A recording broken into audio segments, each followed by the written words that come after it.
Pemirsa, gelombang gugatan pra-peradilan kemudian menimbulkan kekhawatiran di publik bahwa adanya ketidakpastian hukum karena sebagai contoh adalah dari 3 kasus gugatan pra-peradilan, KPK kalah karena pertimbangan yang berbeda-beda. Nah, bagaimana kemudian langkah yang perlu dilakukan untuk memberikan kepastian hukum selanjutnya? Apakah penetapan tersangka dan lain sebagainya bisa dengan mudahnya dibatalkan dalam pra-peradilan? Kita akan bahas ini dalam dialog pagi ini. Apa yang kemudian bisa dilakukan oleh Mahkamah Agung? Kita akan bahasnya namun setelah informasi pengantar berikut ini untuk Anda. Komisi Pemberantasan Korupsi dipastikan mengajukan peninjauan kembali atau PK terkait putusan pra-peradilan mantan Kepala Badan Pemeriksa Keuangan Hadi Purnomo karena banding yang diajukan lembaga anti rasuah itu ditolak. Hakim Pengadilan Negeri Jakarta Selatan dalam amar putusannya menjelaskan bahwa penyelidik dan penyidik KPK sesuai dengan pasal 43 dan pasal 46 Undang-Undang KPK haruslah berstatus sebagai penyelidik atau penyidik di instansi sebelumnya, baik itu Polri atau Kejaksaan. Sehingga Majelis Hakim memutuskan surat perintah penyidik KPK terhadap Hadi Purnomo dinilai tidak sah. Putusan hakim yang menegaskan agar KPK menghentikan penyidikan kasus Hadi Purnomo yang dinilai tidak sejalan dengan Undang-Undang Nomor 30 Pasal 40 Tahun 2002 tentang KPK sontak menjadi kejutan.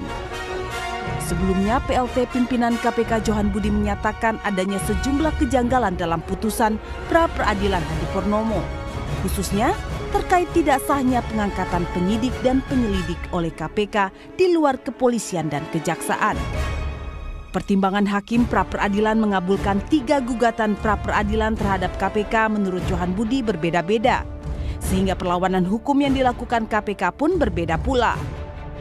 Misalnya pada pra-peradilan mantan Wali Kota Makassar, Ilham Arif Sirajudin yang dikabulkan karena KPK tidak bisa menunjukkan 2 alat bukti yang cukup. Sehingga saat menghadapi pra-peradilan Hadi Purnomo, KPK mengubah dengan menghadirkan bukti-bukti sebanyak 3 troli. Nah, karena itu ketika menghadapi Pak Hadi Purnomo, kita ubah strategi dengan cara menghadirkan bukti-bukti yang 3 troli itu. Ternyata hakim pra-peradilan Pak Hadi Purnomo itu tidak menyinggung soal itu, tapi justru menyinggung berkaitan dengan keabsahan KPK mengangkat penyelidik dan penyidik di luar polisi dan jaksa.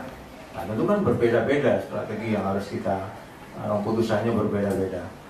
Yang kedua, putusan dari hakim pra-peradilan Hadi Purnomo ini juga tidak bisa dilaksanakan oleh KPK. Pasal 40 Undang-Undang 30 tahun 2002, KPK itu tidak boleh menghentikan penyidikan. Sementara putusan Hakim Maswandi mengatakan KPK harus menghentikan penyidikan.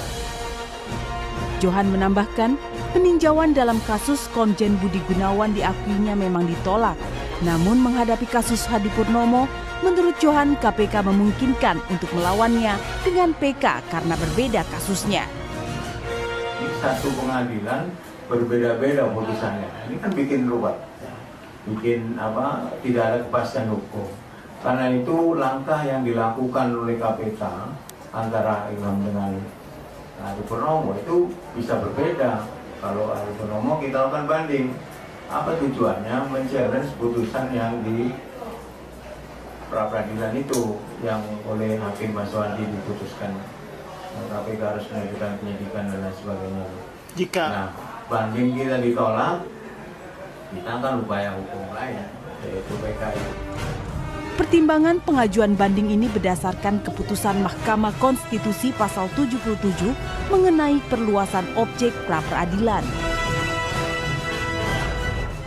Ya pemirsa, langsung saja saya mau memulai perbincangan. Saya ingin bertanya ke Pak Gayus terlebih dahulu. Sudah ada langkah hukum yang dilakukan oleh KPK dengan mengajukan banding dan kasasi, tapi kemudian juga ditolak. Dan kemudian sudah dinyatakan oleh Pak Johan Budi sebagai PLT pimpinan akan mengajukan PK.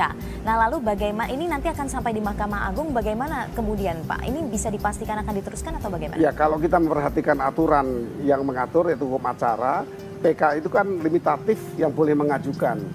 Tapi memang pernah terjadi bahwa jaksa atau kejaksaan itu melalui PK seperti kasusnya Muchtar Papahan. Tapi itu kan satu pengecualian, sehingga kalau kita kembali kepada aturan yang bisa mengajukan PK ya tentunya terpidana, ahli warisnya yang bisa mengajukan atau kuasa hukum yang diberi kuasa hukum. Nah oleh karena itu mungkin dicoba saja karena yang bisa memutuskan bukan di tingkat-tingkat pertama seperti ketika PK diajukan, tapi tentunya diperiksa dulu baru ditolak karena bertentangan dengan undang-undang. Mungkin itu jawabannya. Oke, baik. Mas Ganjar, mungkin Anda bisa berkomentar dari langkah yang sudah dilakukan oleh KPK sejauh ini sudah proporsional atau belum? Ya, saya melihatnya begini ya, kita disiplin pada aturan hukum acara yang ada. Hukum acara ini kan hukum tentang tata cara, hukum tentang prosedur. Maka yang diatur di dalamnya itulah tata cara yang dibolehkan. Apabila tidak diatur, berarti bukan tata cara yang dibolehkan oleh hukum acara. Nah, misalnya ini tadi seperti Pak Gayus bilang, pengajuan PK itu dibatasi siapa pemohonnya. Kalau pemohonnya tidak sesuai dengan aturan, maka mestinya nggak bisa diproses, gitu ya. Tapi kan memang begini, ada yang menarik, misalnya putusan pra-peradilan. Putusan pra-peradilan itu kan final, tidak ada upaya perlawanan yang bisa dilakukan terhadap putusan pra-peradilan, ya. Nah, tapi yang menarik begini, pada waktu KPK kemarin mencoba banding misalnya ya, itu kan bahkan registernya saja ditolak, gitu. Ini kan jadi lucu ya, proses pengadilan, daftarin perkaranya aja ditolak. Harusnya register sih register aja, nanti tinggal diperiksa, hakim nanti yang akan menyatakan bahwa ini bisa diterima atau tidak, gitu. Ini kan jadi lucu juga kita proses hukum mencari keadilan ini terganjal oleh hal-hal yang bersifat administratif. Gitu. Ini yang menurut saya kita harus kembali ke aturan-aturan dasar bahwa hukum acara kita ini mengatur saja tata cara yang memang dibolehkan, gitu ya. Nah, tapi begini, saya sih menghormati bahwa sekarang ada putusan MK yang memperluas objek pra-peradilan. Kita menghormati, walaupun terus terang ya dalam analisis saya masih agak sulit memahami gitu ya. Tapi oke, kita coba hormati. Tapi kan dari putusan MK itu kemudian kita bisa batasi ya, dengan diperluasnya objek pra-peradilan, bunyi putusan itu kan kita bisa kira-kira. Ya, nah, yang memprihatinkan ada bunyi putusan yang ternyata keluar dari objek pra-peradilan, gitu. Seperti misalnya yang tadi dibilang menghentikan penyidikan. Gitu ya. Jadi dengan putusan MK harusnya bunyi putusan pra-peradilan itu kan hanya akan menyatakan penangkapan sah, penangkapan tidak sah, penyitaan sah, penyitaan tidak sah, penggeledahan sah atau tidak, itu aja kan objek-objeknya kan. Penghentian penyidikan, penghentian penuntutan. Tapi ini kan tiba-tiba ada putusan yang bunyinya penyidikan tidak sah, gitu. Ini dari mana datangnya nih, gitu kan? Kan penyidikan bukan objek, gitu. Oke lah, penetapan tersangka masuk sebagai objek sekarang. Berarti kan putusannya penetapan tersangka sah atau tidak sah. Dan untuk menghentikan penyidikan juga ini bertentangan dengan undang-undang KPK begitu ya. Baik, oke, Pak Adis, Anda melihatnya dengan, cobalah kita lihat, memang tidak hanya terhadap KPK begitu ya, pra-peradilan, terhadap lembaga penegak hukum lainnya juga. Tapi kalau kita soroti dari 3 contoh pra-peradilan yang kemudian KPK sudah kalah, ini pertimbangannya berbeda-beda. Perlukah ada masyarakat kemudian jadi khawatir, validkah kekhawatiran ini atau bisakah kemudian masyarakat menjadi perlu khawatir begitu dengan adanya hal seperti ini kemudian menjadi ada ketidakpastian hukum? Sebenarnya wajar saja kalau masyarakat itu agak prihatin melihat situasi kondisi seperti ini. Ya.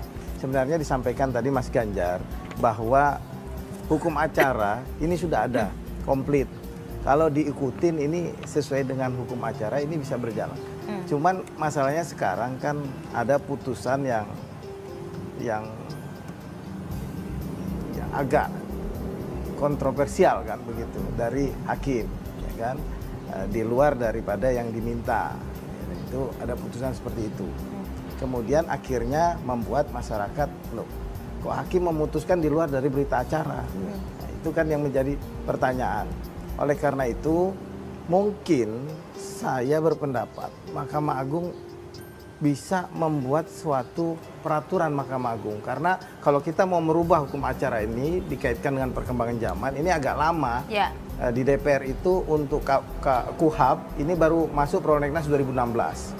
Berarti untuk supaya meredam keresahan masyarakat, seyogyanya Mahkamah Agung mengeluarkan peraturan Mahkamah Agung terkait dengan hal ini.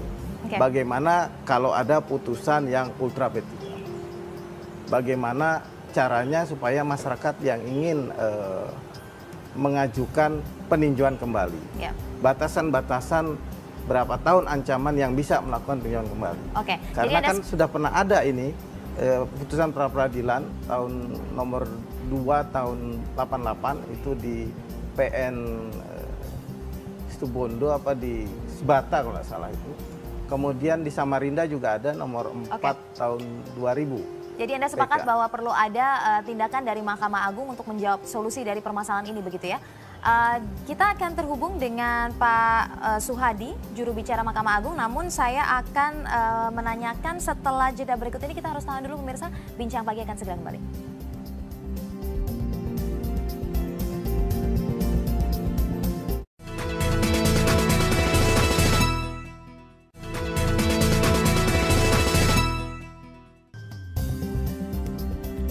Langsung saja saya lanjutkan kembali perbincangan seperti yang diungkapkan Pak Adis tadi, Pak Gayus, bahwa wajar saja masyarakat jadi khawatir begitu ya. Adakah kemungkinan hakim ini menjadi bingung mengenai misalnya batasan objek pra-peradilan, kemudian juga hakikatnya? Bagaimana komentar Anda? Sebenarnya masyarakat tidak perlu bingung atau bergejolak kalau memahami tujuan dari pra-peradilan. Doktrin habeas corpus dikenal di banyak negara dan diadopsi di banyak negara. Di Amerika malah menjadikan satu undang-undang atau aturan yang bernama Habeas Corpus Act. Itu dipahami bahwa tujuan dari pra-peradilan itu memang luas. Hanya di Indonesia dibatasi. Ya. Nah, kalau saya memperhatikan apa yang diputuskan oleh Hakim Sarpin misalnya, saya pribadi memahami. Tidak ada salah dengan itu. Hakim bebas untuk memutus, kemudian perluasan dari putusan pra-peradilan juga bagian dari kemandirian hakim. Jadi tidak ada gejolak yang perlu timbul. Gejolak timbul ketika banyak orang persoalkan puncak peradilan Indonesia pada Mahkamah Agung ini, seperti Mas Adis katakan, tidak segera bersikap secara resmi. Sikap resmi ini bentuknya apa? Harus peraturan juga yang dibentuk atau keputusan dari Mahkamah Agung atau apapun yang keluar dari Mahkamah Agung. Juru bicara hanya boleh menyampaikan apa yang diputuskan, tidak otomatis mewakili sikap Mahkamah Agung. Harus ada sikap resmi yang disampaikan oleh juru bicara. Nah, ini kira-kira yang diharapkan masyarakat agar gejolak ini tidak menjadi gejolak yang makin berlarut. Apa sebabnya Hakim Sarpin begini? Apa sebabnya Sarpin efek ini tidak diikuti juga sebagian oleh hakim?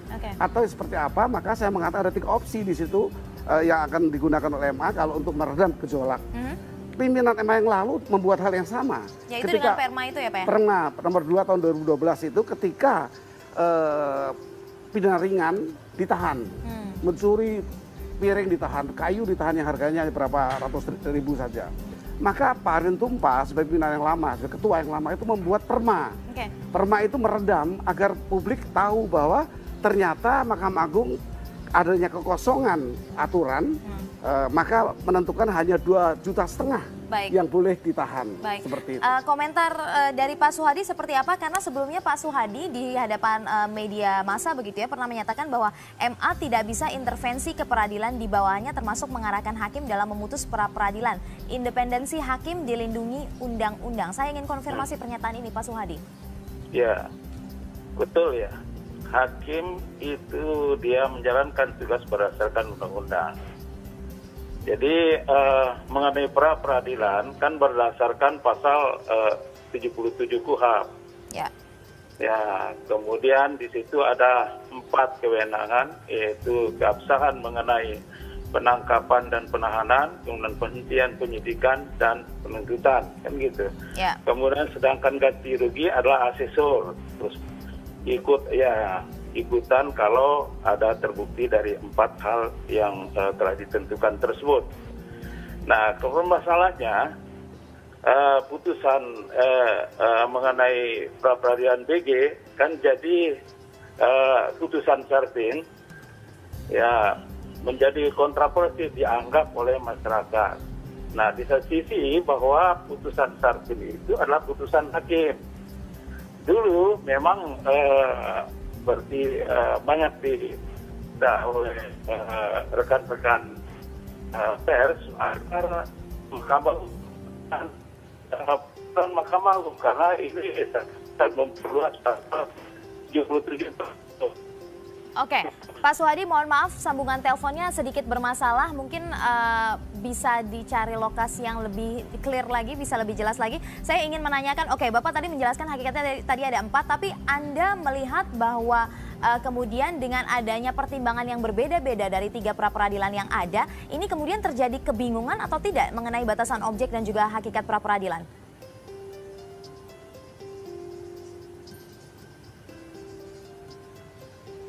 Baik, sepertinya terputus hubungan dengan Pak Suhadi. Kita langsung melanjutkan kembali Pak Gayus tadi bahwa kemudian jika MA bisa mengeluarkan perma seperti yang sudah terjadi di tahun 2012, itu munculnya dari mana Pak? Inisiatif, kekhawatiran publik atau apa? Ya, sebagai pimpinan MA tentunya para pimpinan itu di sana ada 9 orang, ini tentunya bersikap menghadapi gejolak yang timbul karena ada 3 opsi yang harus diputuskan MA.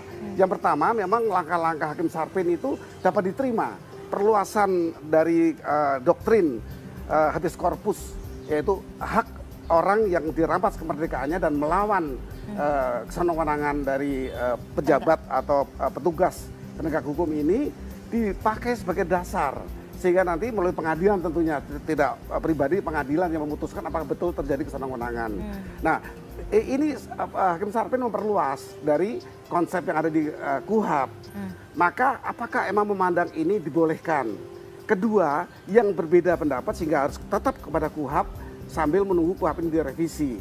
Atau yang ketiga, opsi ketiga adalah apakah dibolehkan kebebasan hakim seperti pandangan berapa orang. Boleh di hakim memiliki kekuasaan, kewenangan yang tidak boleh intervensi. Jadi 3 konsep ini harus menjadi pilihan dari Mahkamah Agung yang mana yang dapat dipakai sebagai petunjuk bagi hakim-hakim sehingga tidak ada disparitas. Betul. Kalau disparitas putusan atau disparitas amar itu biasa, tapi disparitas yang timbul karena dasar putusan itu, yaitu KUHAP dalam hal ini, itu akan luar biasa. Itu sangat tidak punya keseragaman, sehingga bagi saya perlu satu guidelines sehingga terjadi hakim-hakim ini tidak bingung untuk memutus. Guideline supaya hakim tidak bingung. Saya akan tanyakan komentar dari Mas Ganjar dan juga Pak Adi setelah jeda berikut ini. Kita harus tahan dulu, pemirsa, tetaplah bersama kami. Bincang Pagi akan segera kembali.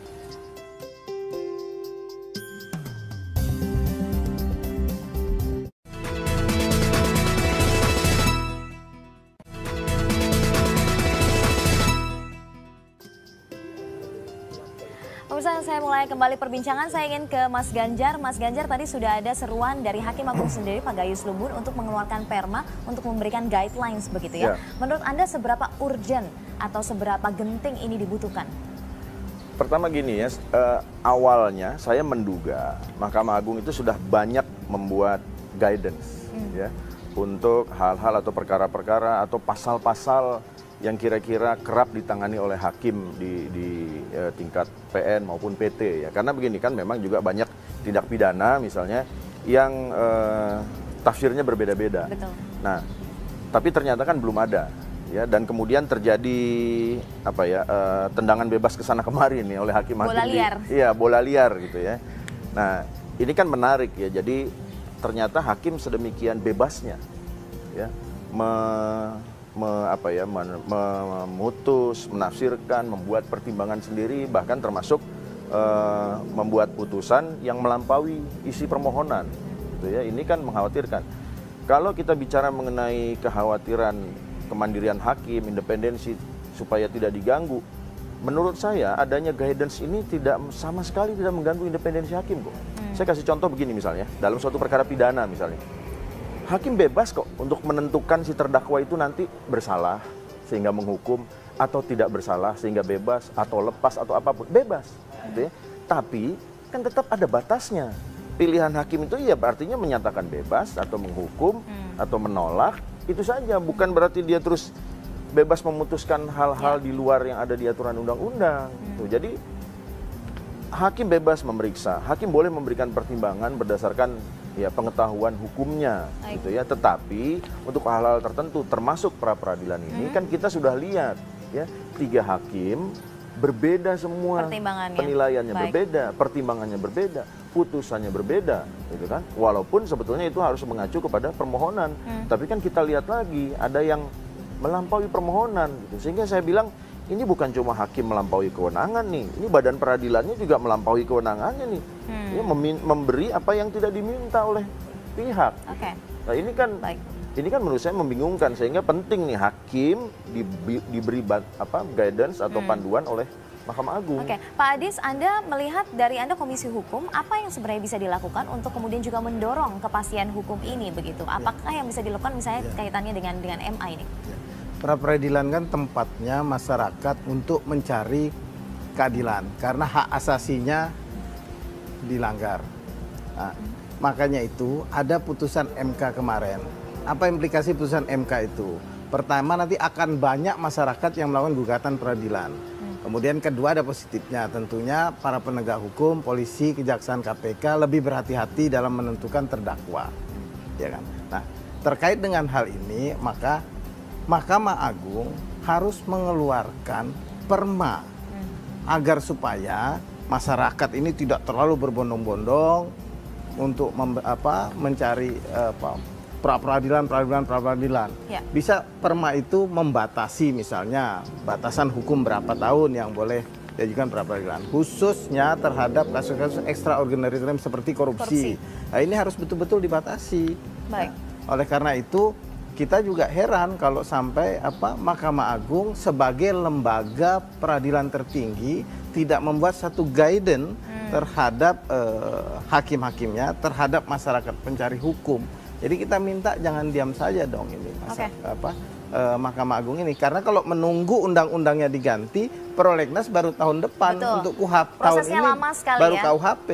Ya, prosesnya akan lama. Baik. Jadi jemput bola dong Mahkamah Agung ini sebagai lembaga peradilan tertinggi, buatlah peraturan Mahkamah Agung agar supaya hakim tidak bingung, apalagi masyarakat. Ya. Masyarakat tidak bingung. 3 narasumber Itu. yang sudah hadir di sini juga menyatakan setuju begitu ya, harus ada tindakan solusi dari MA. Saya ingin minta komentar dari Pak Suhadi. Pak Suhadi sebagai juru bicara MA yang sebenarnya beberapa kali juga sempat berbeda pendapat begitu mengenai perma dan juga tindakan dari MA ini. Bagaimana Pak Suhadi?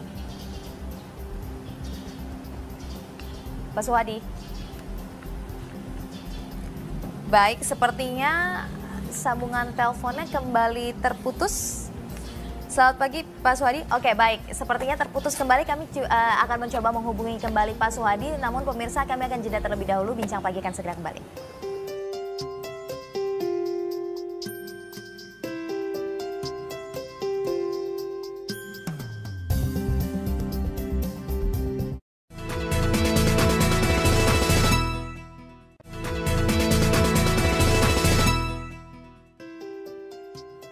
Pemirsa, saya lanjutkan kembali perbincangan. Kalau Pak Gayus tadi sepakat bahwa ini perlu ada perma, tapi dari hakim-hakim agung yang ada, apakah satu suara atau tidak? Itu tidak diharuskan pemungutan suara. Di DPR memang ada minimal sekian fraksi atau sekian orang dijadikan satu dasar untuk membuat sebuah pleno atau rapat-rapat alat kelengkapan. Tetapi kalau di Mahkamah Agung tidak ada tradisi itu, sehingga oleh karena itu saya berpendapat itu belit atau itu kebijakan dari pimpinan memandang perlu bahwa gejolak masyarakat disikapi dengan sebuah pleno hakim lengkap. Ini hak hakim agung, ini haknya hakim agung untuk berbicara di pleno. Kemudian didatangkan pakar-pakar, mungkin DPR juga perlu diundang supaya buat undang-undang kapan ini akan selesai atau masih lama. Nah, bagi saya keadaan itulah yang kita perlukan. Apa yang menghalangi sampai sekarang belum ada gerakan ke arah sana? Atau mungkin sudah ada tapi tidak terdengar media, atau belum ada sama sekali? Diperlukan ketegasan dari pimpinan sebenarnya untuk bersikap. Sikapnya harus sikap resmi tadi. Kalau ini dibuat sema lagi, nanti akan salah seperti PK yang hanya boleh sekali. Sema nomor 7 tahun 2014. Ini akan disayangkan. Jadi marilah kita membenahi lembaga yang sangat-sangat terhormat dan sangat diperlukan masyarakat ini sesuai dengan keperluannya. Di mana hal ini ada gejolak demikian luas. Tadi Mas Ganjar dengan tegas menggambarkan gejolak seperti apa. Nanti bisa mengambil alih itu, pra-peradilan mengambil alih pengadilannya. Jadi ini akan sangat tidak tepat. Tapi Pak, kalau kita bicara soal timeline, prosesnya kira-kira perma itu berapa lama dibutuhkan waktu? Pengalaman-pengalaman yang ada ya, saya pikir 2 minggu sampai sebulan itu sudah ada putusan rapat pleno lengkap Hakim Agung untuk bersikap. Baik. Atau rapat pleno kamar paling tidak sebagai usulan rekomendasi dari pleno kamar. Baik, Mas Ganjar mungkin bisa jabarkan begitu ya kepada pemirsa juga apa dampak jika kemudian tidak ada guidelines yang jelas begitu ya pasca pra-peradilan. Seperti kita lihat barang bukti yang materi justru dipertimbangkan di pra-peradilan, apa saja dampaknya? Gini, pertama ya, tidak ada satu sistem hukum manapun di dunia, di negara manapun yang pre-trialnya itu menilai kekuatan alat bukti. Ya, pre-trial itu kan tujuannya supaya pemeriksaan perkara pokoknya nanti lebih mudah, atau kalau perlu tidak perlu ada pemeriksaan perkara pokok karena tersangkanya mengaku, terdakwanya mengaku, gitu ya. Lalu nanti akan dapat kompensasi, hukuman yang lebih ringan dan lain-lain. Nah, tapi ini kan terjadi, memunculkan alat bukti, lalu dinilai pula kekuatan pembuktiannya, ya, validitasnya. Nah, yang menarik kan misalnya begini, dihadirkan bukti berupa fotokopi, ya, lalu diminta aslinya mana? Loh, ini kan perkara pidana, kebenaran material. Meski fotokopi, kalau kebenaran materialnya bisa diuji, cukup. Lagi pula, bukti berupa fotokopi, itu kan petunjuk, di undang-undang diatur. Coretan di atas kertas, di atas batu aja bisa jadi alat bukti kok, ini petunjuk. dalam kasus Ilham Arif Sirayudin Nah, kemarin. jadi ketika hakim meminta menghadirkan alat bukti, sih menurut saya tadinya saya nggak keberatan. Tapi ketika alat buktinya dihadirkan lalu dinilai, apakah itu cukup untuk pembuktian? Ini menurut saya kebablasan.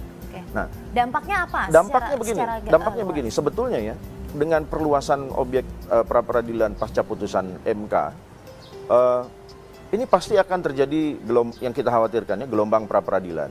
Nah, cuma menariknya begini, kok yang seru cuma KPK? Kenapa kepolisian dan kejaksaan yang juga sebetulnya banyak di pra-peradilan kan, kok adem ayem ya, tenang-tenang, gitu ya. Nah, sehingga begini, kalau semua di pra-peradilan kan, jangan-jangan pra-peradilan menjadi lebih strategis daripada pemeriksaan perkara pokoknya, gitu kan? Jangan-jangan kemudian satu hakim tunggal pra-peradilan menjadi lebih berkuasa daripada majelis hakim yang akan memeriksa perkara pokoknya, ya. Jangan-jangan kekuasaan hakim tunggal ini menjadi lebih dominan daripada kalau diperiksa oleh majelis 3 orang atau 5 orang. Jangan-jangan memunculkan judicial corruption baru. Nah, ya kan, karena orang tahu kan deketin satu hakim lebih gampang ya daripada mendekati 3 atau 5. Judicial corruption baru, gitu. Dan begini jadinya, kita jadi kehilangan fokus, ya. Ketika proses pembuktian kebenaran material di persidangan perkara pokok terganjal oleh putusan pra-peradilan. Baik. Gitu. Itu ya, banyak sekali jangan-jangannya, banyak sekali kekhawatiran dampaknya, efek negatifnya seperti dan apa? Dan mungkin ke depan akan muncul advokat-advokat khusus proses pra-peradilan. Baik. Gitu. Nah, ini banyak kekhawatirannya, banyak masalahnya yang akan timbul begitu ya. Pak Adis, menurut Anda, oke tadi sudah didesak untuk perma, tapi kita ini menantikan perma. Ada langkah lainkah yang mungkin dilakukan untuk mengontrol damage atau kerusakan yang terjadi ini? Ya, ini kan gonjang-ganjing hukum. Ada gonjang-ganjing politik, ini gonjang-ganjing hukum. Sebagai lembaga peradilan tertinggi tentunya sejogjanya Mahkamah Agung harus segera mengambil sikap dengan mengeluarkan perma yang disampaikan Prof. Gayus tadi. Tetapi kalau beliau mereka-mereka yang dimau tidak segera mengeluarkan perma untuk mengantisipasi gonjang-ganjing hukum ini, Presiden dapat mengeluarkan Perpu seperti kemarin Perpu yang mengisi kekosongan KPK. Jadi buatkan aja Perpu tentang pra-peradilan ini. Bagaimana pra-peradilan ini sampai dengan di proses peninjauan kembali. Dibuatkan Perpu di sana. Saya pikir itulah jalan satu-satunya. Dan kalau ini untuk mengatasi gonjang-ganjing hukum, menenangkan masyarakat, saya pikir teman-teman di DPR akan mendukung Perpu tersebut demi untuk menstabilkan dunia hukum Indonesia ini. Tapi teman-teman di DPR juga mendukung adanya perma dan juga kalau misalnya diperlukan Perpu begitu sepakat ya, artinya ini sudah ada kekhawatiran publik yang cukup besar sehingga harus ada tindakan ini ya. Ini kan urgent, urgent ya kita. Apa kata suara masyarakat? Kan kita wakil rakyat. Oke, jadi ya maksudnya nanti tidak akan ada digoreng-goreng lagi secara politik di DPR, tidak ada ya? Ini tidak ada menggoreng-goreng, ini bukan politik. Kalau hukum kan hukum jelas, kalau politik itu yang bisa digoreng. Baik, ya itu jadi harapan kita bersama. Pak, dinantikan bagaimana nanti tindakan dari Mahkamah Agung, apakah benar-benar ada eksistensi dari Mahkamah Agung ini terhadap pra-peradilan yang sudah semakin marak terjadi belakangan ini. Terima kasih Bapak-Bapak sudah hadir di Bincang Pagi kali ini.